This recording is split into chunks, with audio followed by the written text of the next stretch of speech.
माफ करो मुरारी रे कर्म पार। हे साधु दुभया मैं तो ब्राह्मण दुभया, अरे गरीब को दीनी गाड़ी रे साधु दुभया। ગોસ્વામી તુલસીદાસજીનું આ ભજન છે અને ભજનનો મર્મ એવો છે, સાધક પોતે ઈશ્વર પાસે પોતાના દુષ્કર્મનો એકરાર કરે છે, પોતાના અવગુણનો એકરાર કરે છે અને એકરાર કરતાં એ તુલસીદાસજી કેટલા નિખાલસ અને સરળ સંત છે એનું એક આ ભજન દ્વારા આપણને સૌને વિશેષ દર્શન થાય તેવી આ વાત છે। અપરંપાર પ્રભુ અવગુણ મોરા, માફ કરો ને મોરારી રે। સાધુ દુભવ્યા મેં બ્રાહ્મણ દુભવ્યા, ભક્ત દુભાવ્યા ભારી રે। માત પિતા બંનેને દુભવ્યા, અને ગરીબન કો દીની ગારી રે। અપરંપાર પ્રભુ અવગુણ મોરા, માફ કરો ને મોરારી। ગોસ્વામી ભગવાન આગળ પોતાની અપરાધોની ક્ષમા યાચતા એકરાર કરતા આજ તો માણસ એટલો બુદ્ધિમાન બન્યો છે કે પોતાના અપરાધનો આક્ષેપ બીજા ઉપર કરે છે, આરોપ બીજા ઉપર કરે છે, સ્વદર્શન પોતાનું હોતું નથી, પોતાની ભૂલને માણસ કબૂલવા તૈયાર જ નથી। ત્યારે ગોસ્વામી તુલસીદાસજી જેવો એક મહાન વ્યક્તિ, ભારતને જેણે રામાયણ જેવો મહાન સદગ્રંથ આપ્યો, સકલ શાસ્ત્રોનું જાણે નિચોડ કરી અને રામાયણ ગ્રંથની રચના કરી હોય, તમામ અંગોને સ્પર્શ કરીને રામચરિત માનસ નામનો આ ગ્રંથ આપનાર વ્યક્તિ, આટલો વિદ્વાન વ્યક્તિ, આટલો મહાન વ્યક્તિ એમ કે મારા અપરંપાર ગણી ન શકાય બિંદુ વૃષા ઓર રેણુકણ તાગને લાગે તહા।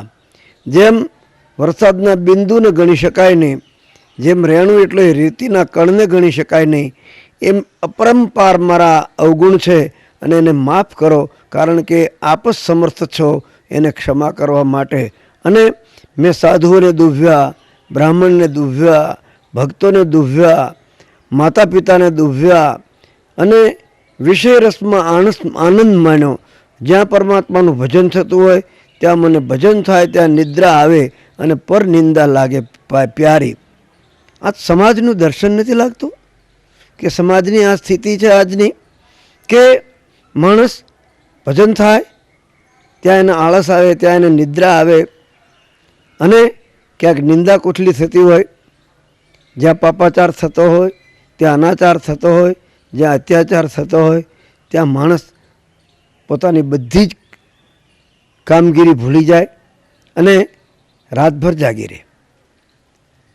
આ પરિસ્થિતિ આખા સમાજના દર્શનની પરિસ્થિતિ ગોસ્વામી તુલસીદાસજી જાણે પોતાના ઉપર ઓઢી અને કહેતા હોય, મેલી ચાદર ઓઢ કે મેં कैसे द्वार तुम्हारे આવું। તો તુલસીદાસજી આવી ઘણી વાતો કરી છે કે મેં આ અપરાધ કર્યો, આ અપરાધ કર્યો, આ અપરાધ કર્યો અને આ બધાય અપરાધ કર્યા છતાં પણ જો હું તમારા શરણે આવું તો ગીતાના સૂત્ર મુજબ સર્વધર્માણી પરિતાજ્યમ મામેકમ શરણમ વ્રજ અહમ ત્વા સર્વ પાપેભ્યો મોક્ષયિષ્યામિ મા શુચ। જેમ ભગવાન શ્રી કૃષ્ણ અર્જુનને કહી રહ્યા છે કે અર્જુન તું બધા ધર્મને છોડી અને કેવલ મારા શરણે વિયો આવ અને તું મારા શરણે આવશે તો તારા બધાય અપરાધ, બધા પાપને હું ક્ષમા આપીશ. તો એવા ક્ષમાના નિધાન, દયાના સાગર પરમાત્મા, હું મારા અનંત પાપનો એકરાર કરી અને આપને શરણે આવ્યો છું. अपरंपार प्रभु अवगुण मोरा हे माफ करो ने मुरारी रे. अपरंपार अवगुण मोरा माफ करो मुरारी रे. अपरंपार हे साधु दुभया मैं तो ब्राह्मण दुभया. अरे गरीब को दीनी गाड़ी रे. साधु दुभया में ब्राह्मण दुभया. हे भगत दुभया बहु भारी. मात पिता बनने में दुभया. अरे मात पिता दोनों को दुभया. गरीब को दीनी गाड़ी रे. अरे गरीब को दीनी दीनी प्रभु ने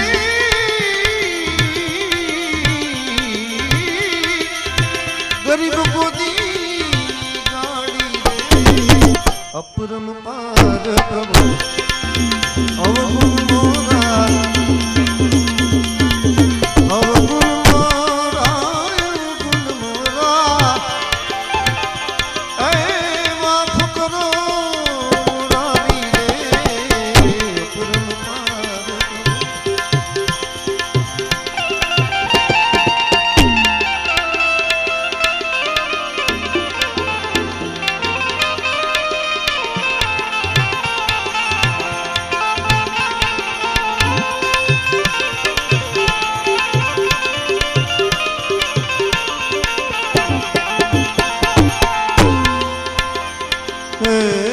भजन होई त्या निंद्रा आवे. पर निंदा लागे बहु प्यारी. भजन थाई निंद्रा आवे.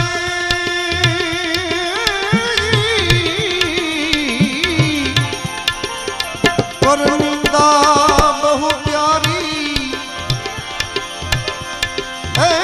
मिथ्या सुख में आनंद वर्तू.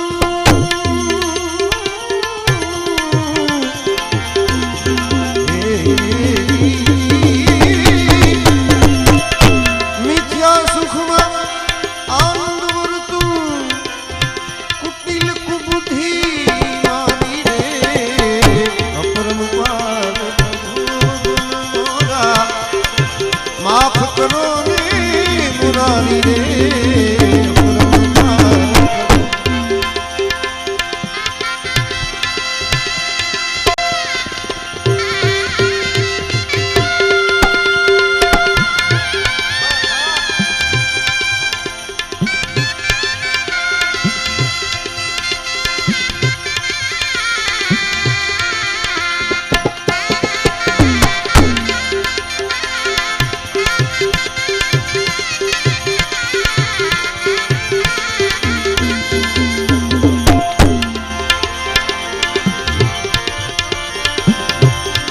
हे प्रभु जी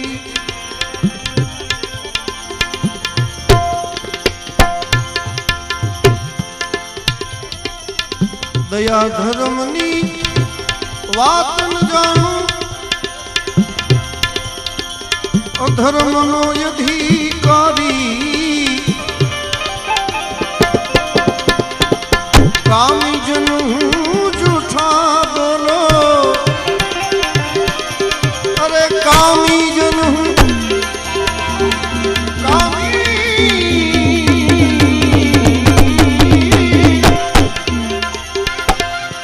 कामी जन झूठा बोलो. बहु निरखूं पर नारी रे. बहु निरखूं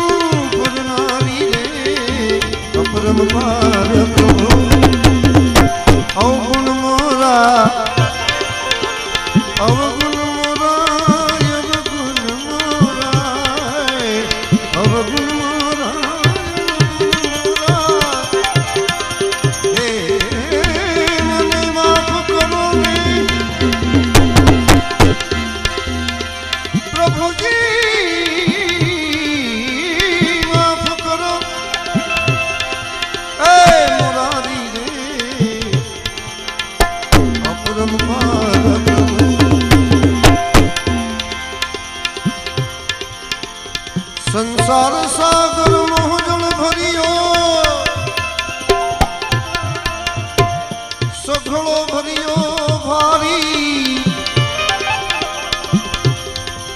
અરે તુલસીદાસ ગરીબ કી બિનતી તુલસીદાસ હે ગરીબ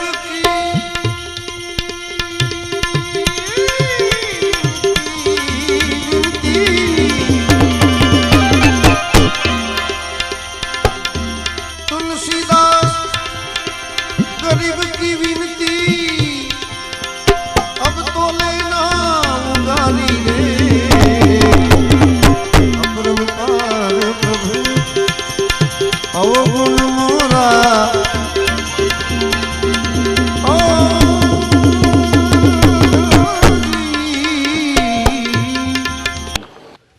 તુલસીદાસજી બધા અપરાધનો એકરાર કરીને છેલ્લે એમ કહે છે કે મહારાજ આ ભવસાગર ભયો ભયંકર આ માયાના જળથી ભરેલો સંસાર સાગર એટલે તરવો બહુ મુશ્કેલ છે. મારા કર્મ તરફ મારા અપરાધ તરફ તમે જોશો તો અનંત જન્મે પણ હું ભવસાગરથી પાર થઈ શકું નહીં. પણ આપ સમર્થ છો અને આપ સમર્થ જો મને સહારો આપો અપનાવો તો દુનિયામાં કોઈ પણ પાપની તાકાત નથી. જેમ અગ્નિનો એક કણ અનંત ઘાસને બાળી શકે એમ આપનું નામ જ એવું છે કે અનંત પાપો બળી અને ભસ્મ થઈ જાય. અને આપે જ એ રીતે બોલેલા છો સન્મુખ હોય જીવ મોહી જબહી જન્મ કોટી અઘ નાસઈ તબહી. તો આ ભવસાગર ભારે ભયંકર ભરેલો છે અને એમાંથી તુલસીદાસ ગરીબ કી વિનતી હવે તો લ્યોને ઉગારી. હું તો ગરીબ છું અને આપણા શરણે આવ્યો છું તો મારો ઉદ્ધાર કરો. આવા સુંદર શબ્દો ગોસ્વામી તુલસીદાસજી.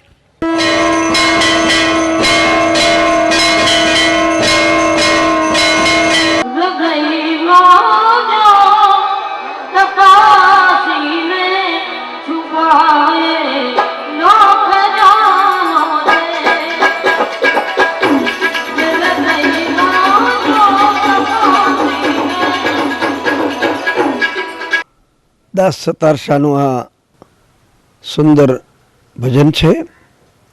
એમાં બતાવ્યું હૃદયમાં જો તપાસીને છુપાયેલો ખજાનો છે ધરીને ધ્યાન આ ઘટમાં જો મળ્યો આ અવસર મજાનો છે.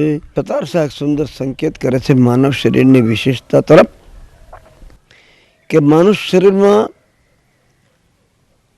સદગુરુની કૃપા પ્રાપ્ત થાય, કોઈ સંતની કૃપા પ્રાપ્ત થાય અને જીવ સંસારના તમામ વિષયોથી ઉપરામ થઈને બહિર્મુખ થયેલી ઇન્દ્રિયોને અંતર્મુખ કરી અને મનને એકાગ્ર બનાવી અને હૃદયમાં ધ્યાન કરીને જુએ તો હૃદયમાં જો તપાસીને છુપાયેલો ખજાનો છે. આની અંદર તો અણમોલ ખજાનો ભરેલો છે. કારણ કે યોગ માર્ગની અંદર બતાવ્યું છે તે રીતે મૂલાધાર, સ્વાધિષ્ઠાન, મણિપુર, અનાહત, વિશુદ્ધ અને આજ્ઞા ચક્ર એ ચક્રોના ભેદન વડે કરીને કુંડલીની શક્તિને જાગૃત કર્યા બાદ યોગી અંતરજગતની અંદર એક પછી એક દેવતાઓનું દિવ્ય દર્શન કરીને મનુષ્ય દેહની સાર્થકતા તરફ આગળ વધતા જીવ મટીને શિવ થવાના આ આધ્યાત્મિક માર્ગમાં બતાવે છે સત્તાર શાહ કે હૃદયમાં જો તપાસીને છુપાયેલો ખજાનો છે ધરીને ધ્યાન ઘટમાં જો મળ્યો આ અવસર મજાનો છે. પછી પહેલી પંક્તિમાં બતાવે છે કે તું છે કોણ અને પ્રભુ છે કોણ. તું છે કોણ અને પ્રભુ છે કોણ તે જ્ઞાને વિચારી જો હતો તું ક્યાં અને આવો ક્યાં હવે તું ક્યાં જવાનો છે. તું કોણ હતો, ક્યાં હતો અને અત્યારે તું ક્યાં આવ્યો છે હવે તું ક્યાં જવાનો છે અને તું કોણ છે અને પ્રભુ કોણ છે, પરમાત્મા કોણ છે, એને જ્ઞાને કરીને વિચારી જો તું છે કોણ અને પ્રભુ છે કોણ. પહેલાં તો આ પંચભૂતનું શરીર એ તું છો. લગભગ સંસારના લોકો એવું માની બેઠા છે કે આ પંચભૂતનું શરીર છે, પછી એનું રામજી નામ હોય, કાનજી નામ હોય, પ્રેમજી નામ હોય કે ગમે તે નામ હોય, એ નામને નામની સાથેના વ્યવહારો જોડી અને સંસારમાં ચાલતા જીવ શરીરને જ હું માની બેઠા છે. એ મિથ્યાદેહાધ્યાસથી દૂર ઉઠીને ઉપર ઉઠીને તું છે કોણ? આ પંચભૂતનું શરીર તે તું છો, જેને નામ રૂપ અને ક્રિયા લાગુ પડી છે, એ દેહધારી તું છો? નહીં, તું તો એમાં રહેવાવાળો છે. કારણ કે તું વારંવાર આ વાતનો ઉચ્ચાર કરે છે પણ એનો વિચાર કરતો નથી. મારું શરીર, તો મારું શરીર કહેનાર મારું મન, મારી બુદ્ધિ, મારું ચિત્ત. આજ સંસારમાં મારું ચિત્ત કામ કરતું નથી, મારી બુદ્ધિ કામ કરતી નથી, મને ચેન પડતું નથી. આ કહેનાર અંદર તારા મકાનમાં રહેવાવાળો કોઈ જુદો છે. તું છે કોણ અને પ્રભુ છે કોણ? ઈશ્વર કોણ છે? પરમાત્મા કોણ છે? આત્મા કોણ છે? આની ખોજ જ્ઞાન વડે કરી અને જો હૃદયમાં જો તપાસીને છુપાયેલો ખજાનો છે, ધરીને ધ્યાન ઘટમાં જો મળ્યો આ અવસર મજાનો છે. આગળ સતાર શાહ બતાવે છે કે કળીનો દોર ચાલે છે, જામે જામે નાસ્તિકતા, અનેરા કાળનો આરંભ હવે આ દુનિયામાં થવાનો છે. હૃદયમાં જો તપાસીને છુપાયેલો ખજાનો છે. આગળ વાત કરતા સતાર શાહ આગળ બતાવે છે કે મનુષ્યનો દેહ કેવો છે? તો કહે છે કે સદગુરુથી જ્ઞાન લઈ સતબોધને સમજો સદા સત્તાર શામ. સતબોધને સમજી જરા સદગુરુથી સત્તાર શાહ. આ મળ્યો છે મા દેહ માનવનો, અનુભવ પામવાનો છે. હૃદયમાં જો તપાસીને છુપાયેલો ખજાનો છે. તું કોણ છે? પ્રભુ કોણ છે? આ માનવ શરીર તને શા માટે પ્રાપ્ત થયું છે અને તું શું કરી રહ્યો છો? હવે તારે ક્યાં જવાનું છે? કે છે કે સદબોધને સદગુરુથી સમજો સદા સત્તાર શાહ. તને સદબોધ પ્રાપ્ત થયો છે. એ સદબોધથી તું કોણ છે એને સમજી લે. પરમાત્મા કોણ છે એને સમજી લે. આત્મા કોણ છે આને સમજી લે. તો તારો આ મનુષ્ય જન્મનો આ અવસર તને એવો પ્રાપ્ત થયો છે કે જીવ મટી અને શિવ થઈ શકે અને જન્મ મરણના ચક્કરમાંથી તો દૂર છૂટી શકે. આવી અનેક સંજ્ઞાઓ આ ભજન દ્વારા સતાર શાહે કરી છે.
સતાર એક સુંદર વાત કરી આ ભજનમાં કે કળીનો દોર ચાલે છે, જગતમાં જામે નાસ્તિકતા, અનેરા કાળનો આરંભ હવે દુનિયામાં થવાનો છે, હૃદયમાં જો તપાસીને છુપાયેલો ખજાનો છે.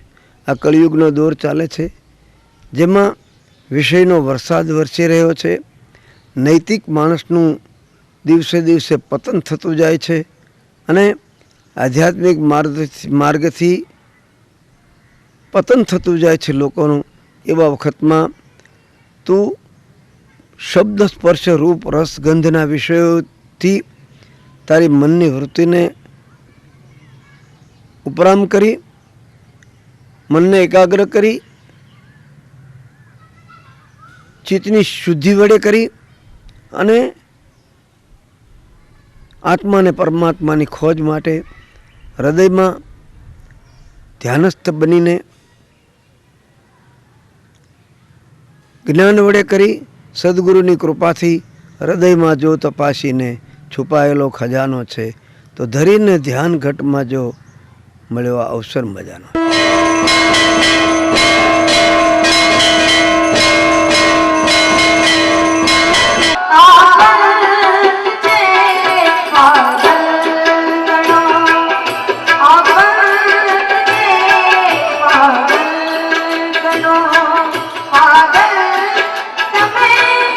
Oh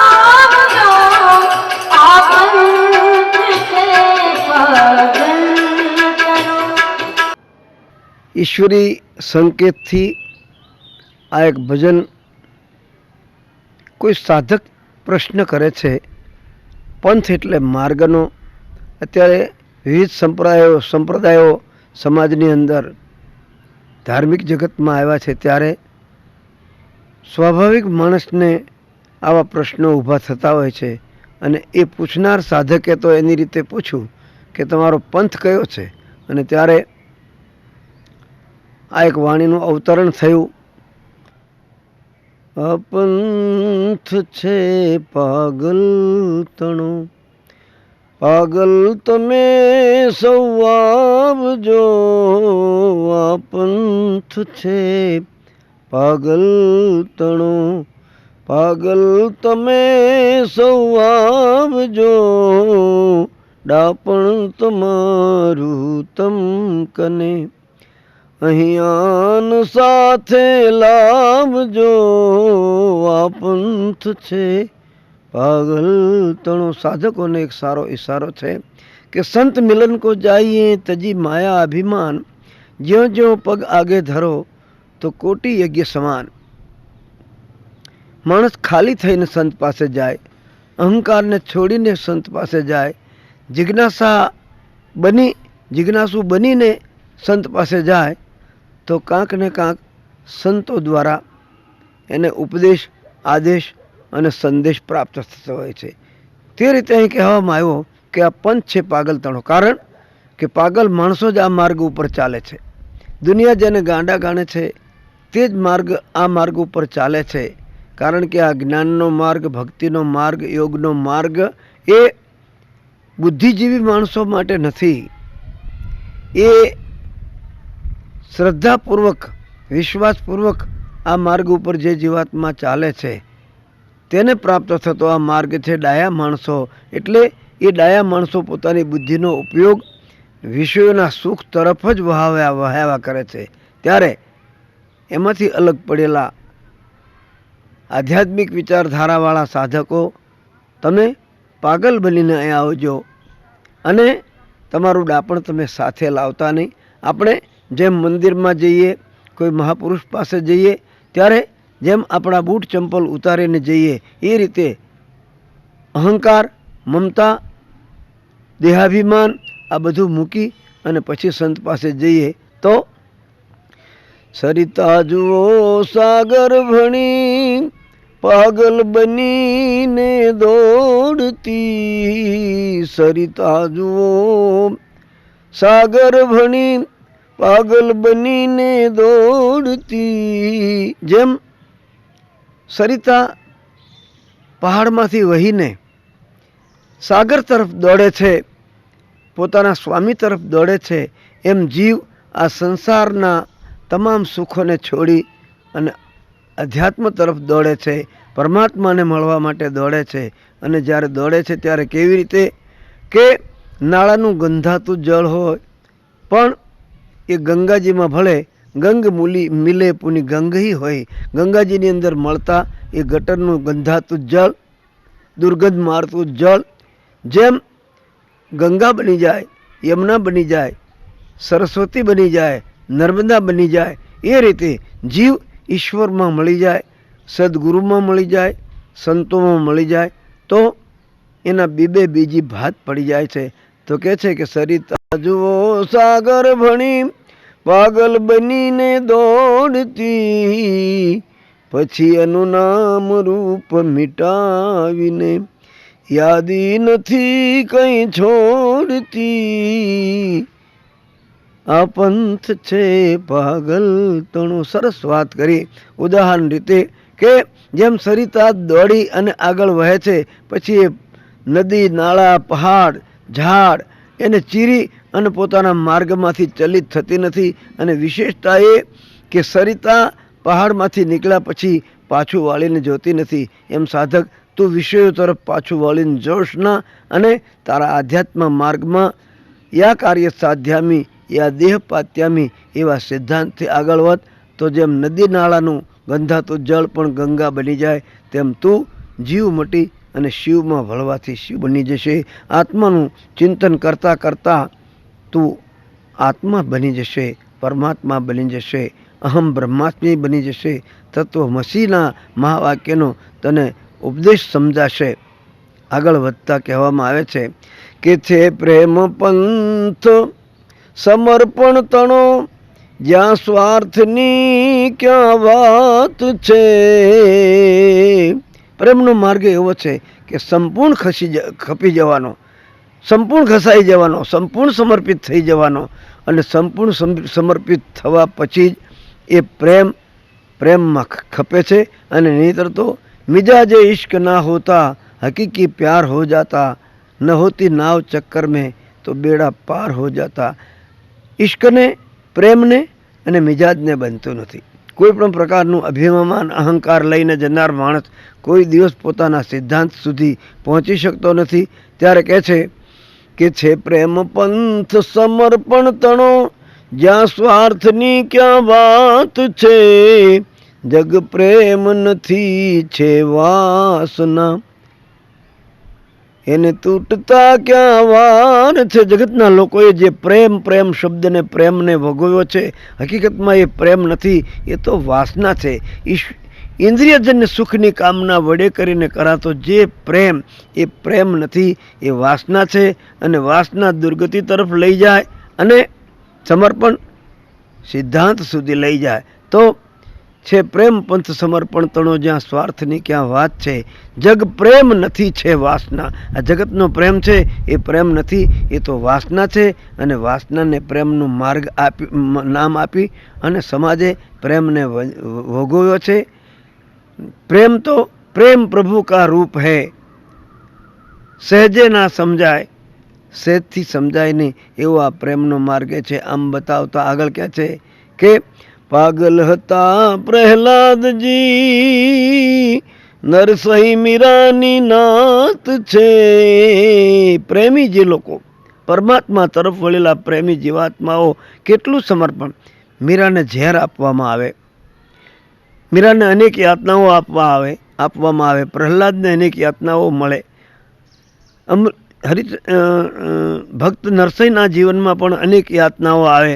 હરિચંદ્ર રાજાને સત્ય માટે અનેક સંકટો વેઠવા પડે, પણ છતાં મેરુ ડગે પણ જેના મન ન ડગે, મરને ભાંગી પડે બ્રહ્માંડ, વિપત પડે પણ વણશે નહીં સો હરિજનના પ્રમાણ. તો કહે છે કે નામ રૂપ મિટાવી અને જ્યારે સાધક ઉપર ઉઠીને આગળ ચાલે છે આધ્યાત્મિક માર્ગ તરફ, તો કહે છે કે પાગલ હતા પ્રહલાદજી, નરસિંહ મીરાની નાત છે. નરસિંહ, મીરા, ધ્રુવ, અંબરીશ, હરિચંદ્ર ઇત્યાદિ અનેક મહાપુરુષોના ઇતિહાસો આપણા ભારત વર્ષની અંદર પડ્યા છે કે અનેક સંકટો આવવા છતાં પણ પોતે પોતાના સિદ્ધાંતથી ચલિત થયા નથી. અને એ જ આ જગતની અંદર અમર બન્યા છે. એણે જ જગતની અંદર જે કાંઈ પ્રાપ્ત કરવું છે તે કર્યું છે. તો પાગલ હતા પ્રહલાદજી, નરસિંહ મીરાની નાત છે. જેનું હતું ત્યાં જઈ મળ્યા. આ તો જેમાંથી અલગ પડ્યા, પરમાત્મામાંથી અલગ પડેલો જીવાત્મા જેમ સાગરમાંથી અલગ પડેલું બિંદુ, એ બિંદુ સાગરમાં મળી જાય એટલે સિંધુ બની જાય. એમ જીવ ઈશ્વરમાં મળી જાય એટલે ઈશ્વર જ બની જાય. પછી એમાંથી અલગ કાંઈ રહેતું નથી. ફક્ત માયાનું આવરણ દૂર કરવાનું છે. હું અને મમતા બે વસ્તુને દૂર કરવાની છે. અને અહીંયા કહે છે કે પાગલ હતા પ્રહલાદજી, નરસિંહ મીરાની નાત છે. જેનું હતું ત્યાં જઈ મળ્યા. જીવ બ્રહ્મ એક જ જાત છે. પછી તો જીવ અને બ્રહ્મ એ કહેવા માત્ર હોય છે, એ પછી એક જ બની જાય છે. આત્મા, પરમાત્મા અને જીવાત્મા એની એકતાનો અનુભવ આ સાધકના મનમાં થાય છે. આગળ આ ભજનની રચનાનું છેલ્લી વાત છે. અમ નામ રૂપ મિટાવીને વિચરી રહ્યા વિશ્વંભરે. અમે નામ રૂપ મિટાવીને વિચરી રહ્યા વિશ્વંભરે. તમને ગરજ હો જ્ઞાનની તો આગમાં જંપલાવજો. આ પંથ છે પાગ. જેમ અમે પણ અમારું નામ રૂપ ગુણ ક્રિયા કુળ આ બધું છોડી અને પરમાત્મા તરફ દોટ લગાવી રહ્યા છીએ અને વિચરી રહ્યા વિશ્વંભરે આખા વિશ્વમાં વિચરીને પણ અમે અમારા સ્વરૂપને ભૂલતા નથી. એમ તમે પણ તમારા સ્વરૂપને યાદ કરીને સાધના વડે કરીને એક પછી એક પોતાના સિદ્ધાંતને સર કરતાં કરતાં કરતાં જેમ હિમાલયની ઉચ્ચ શિખર ઉપર માણસ જેમ કદમ કદમ ઉપર ચડતો જાય એમ સાધક ઉપર ઉઠતો આવે તો નામ રૂપ મિટાવીને વિચરી રહ્યા વિશ્વંભરે તમને ગરજ હો જ્ઞાનની. બહુ મજાની વાત છે. કારણ કે ગુરુ કર્યા પણ ગરજ નહીં, ગરજ વિના જ્ઞાન નહીં આવે. ગુરુ કર્યા હોય, વિશેષ કોઈ સારા સુપાત્ર મહાપુરુષ સંત મળ્યા હોય, પણ જો આપણી ગરજ ન હોય તો એ 100 વર્ષ એની સાથે રહેવા પછી પણ 100 વર્ષ સાથે રહે લોહા પારસ કે સંગ, એક બાલ કે અંતરે કબૂહન પલટ્યા રંગ. જેમ પારસ અને લોઢું બંને સાથે જ રહે, નજીક હોય અને છતાં એની વચ્ચે અંતર હોય, વિચારોનું અંતર હોય. ગુરુ અને શિષ્યની વિચારથી જ્યાં સુધી એકતા ન થાય ત્યાં સુધી એ પલટો થતો નથી. જેમ પારસને સ્પર્શા વગર લોઢું કંચન થતું નથી, એમ જીવને શિવ થવા માટે એવા કોઈ મહાપુરુષને સંપૂર્ણ તન મન ધનથી સંપૂર્ણ સમર્પિત થઈ અને એની અંદર જેમ સરિતા સાગરમાં ભળે એમ ભળી જવાથી એ જીવ બ્રહ્મ જ બની જાય છે. એવું આ ગઝલનો એક વિચાર સમાજ સામે મૂકવામાં આવ્યો. તો આ પંથ છે પાગલ ગણો, આ પંથ છે પાગલ ગણો, પાગલ તમે સમજો, આ પંથ છે પાગલ ગણો, આ પંથ છે પાગલ ગણો, પાગલ તમે સમજો, આ પંથ છે પાગલ ગણો, આ પંથ છે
સ્વામીનાથ છે પછી જેનું હતું નામ જય મળ્યા જેનું હતું નામ જય મળ્યા જીવ તમારે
અમો નામ રૂપ મિટાવીને વિચરી રહ્યા વિશ્વંભરે તમને ગરજ હો જ્ઞાનની તમને ગરજ હો જ્ઞાનની તો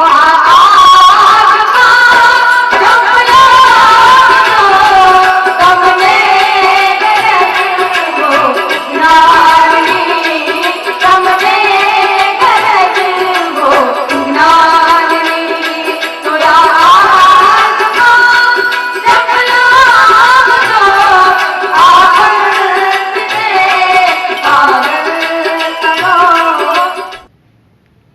તો આપણે કોઈ સંતને મળવા જઈએ, ગુરુદેવ પાસે જઈએ, કોઈ આધ્યાત્મિક મહાપુરુષની પાસે જઈએ ત્યારે સૌથી પહેલાં તો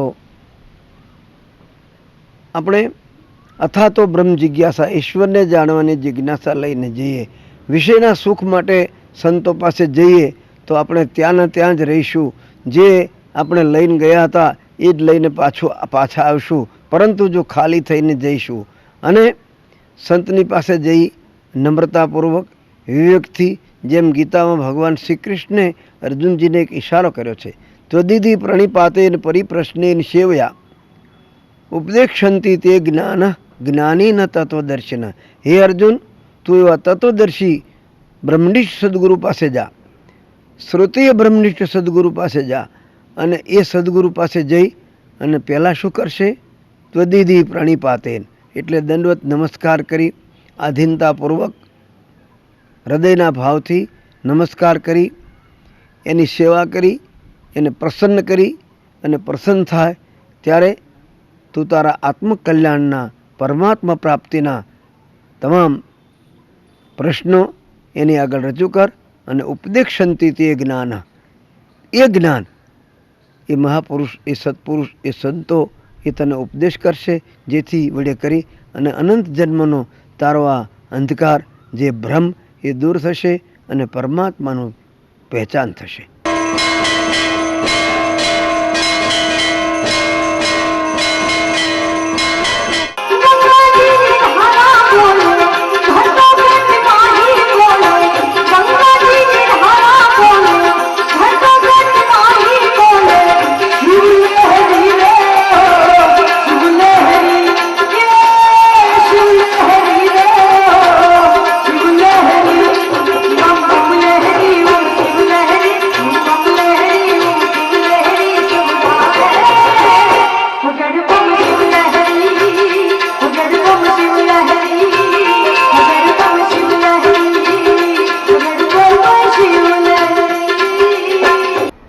ભજન ભગવાન શિવજીના સ્વરૂપનું વર્ણન કરતું આ ભજન છે.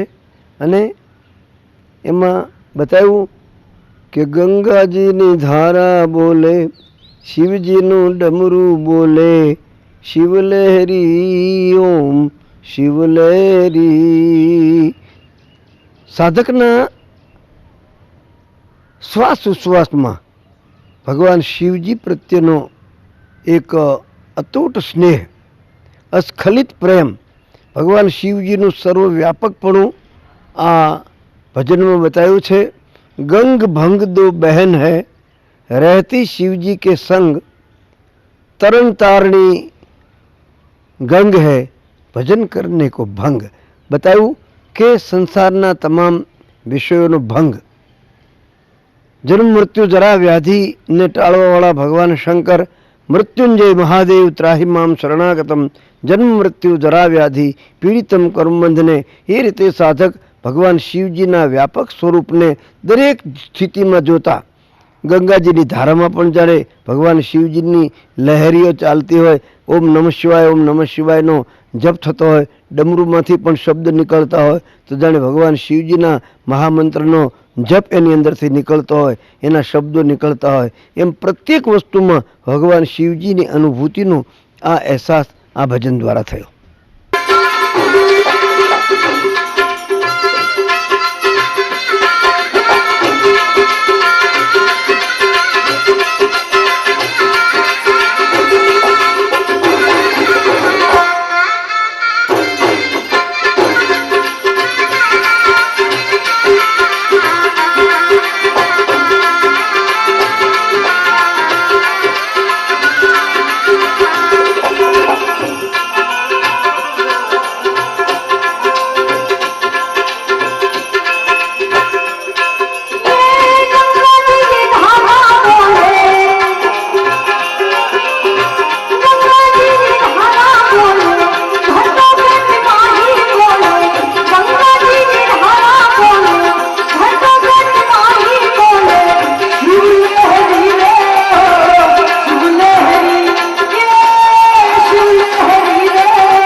एक भजन में कवि दाद लखे छे कि बखान क्या करूं मैं राखों की ढेर का, चपटी भभूति में है खजाना कुबेर का, बह गंगधार मुक्ति द्वार ओमकार तू, आयो शरण तिहारे प्रभु तार तार तू। हे भगवान शिव अनेक रूप में आपस सर्वव्यापक छो અને એવા સર્વવ્યાપક પરમાત્મા મારી ભક્તિ મારી સેવા પત્રમ પુષ્પમ ફલમ તોયમ યો મે ભક્ત્યા પ્રયચ્છિતિ ભક્તિ સહિત જે કાંઈ મારાથી જે ક્રિયા થાય એ બધી ક્રિયા આપને સમર્પિત હો એવી ભાવના વડે કરી અને ભક્ત ગંગાજીની ધારા બોલે, શિવજીનું ડમરું બોલે, અનેક પ્રકારે એમાંથી ભગવાન શિવના સ્વરૂપનું જ વર્ણન થઈ રહ્યું છે। આવો આ ભક્તનો સુંદર ભાવ છે। અમદાવાદના સરખેજમાં અને જૂનાગઢના ગિરનારમાં શિક્ષણ, માનવ કલ્યાણ અને ગૌ સેવા ક્ષેત્રે નોંધનીય કામગીરી બજાવી રહેલ ભારતી આશ્રમના સ્થાપક જંગમ તીર્થરાજ મહામંડલેશ્વર શ્રી પૂજ્ય ભારતી બાપુના અનેરા વ્યક્તિત્વના દર્શન કરીએ। સહજાન સ્વામી महाराजनी जय, शास्त्री जी महाराज की जय, योगी जी महाराज की जय। महामंडलेश्वर भारती बापू ने अमारे घना वखत मळवानुं थयेलुं छे। ए महान एक संत है, संन्यास साधु स्वभावना है, विशिष्ट एमनुं स्थान है।